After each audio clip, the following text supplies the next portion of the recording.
In the hushed sanctuary of Aurelius, New York's temple of excess silence shimmered like gold. Chandeliers glowed above like frozen constellations. Velvet walls held the scent of old money and new ambition. Through this world of power and polish, a young waitress drifted unnoticed. Elena Hartmann, 26. Her face serene, her steps soundless, her presence almost spectral. She had perfected invisibility, but arrogance has a way of breaking silence. At a corner table, two men in bespoke armor of wealth leaned close, their laughter low, their words sharper than glass. Switching tongues, they chose German as their private weapon. Goldfish, as Victor Kane murmured, smirking. A pretty face, the brain of a goldfish. Miles chuckled, careless and cruel. Elena poured their wine. Her hand steady, her eyes unreadable. But inside a fault line shifted. The night was already cracking. Elena stepped away from the table, the echo of laughter still clinging to her ears. She slipped into the service aisle. Kof set the crystal glass beneath running water and scrubbed.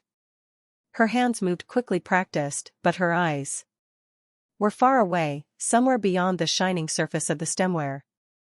Memory had its own timing. It rose, unbidden, sharp and merciless.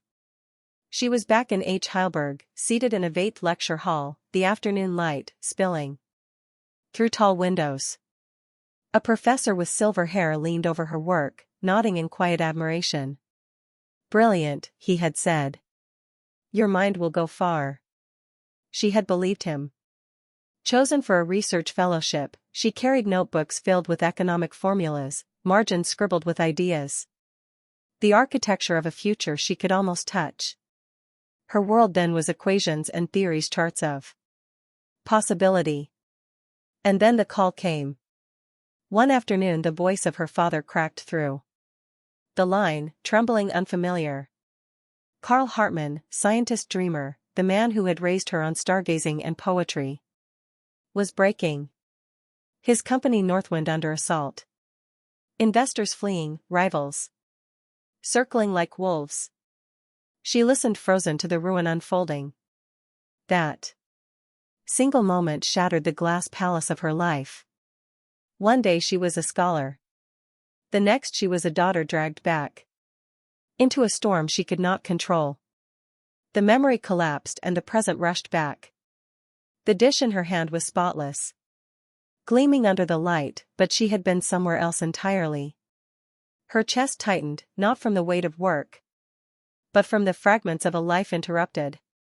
She placed the glass down gently, as if setting aside the last trace of the girl she once was.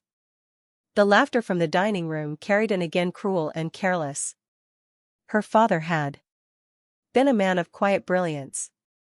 Dr. Carl Hartmann, a scientist who believed that knowledge was not meant to gild the rich, but to lift the poor. His life's work was a water purification system, a simple, inexpensive revolutionary. He dreamed of villages where children would drink without fear, where mothers would not carry disease with every bucket they drew. But dreams are fragile when wolves scent profit. Victor Kane circled with his pack of financiers cloaked in polished suits and predatory smiles.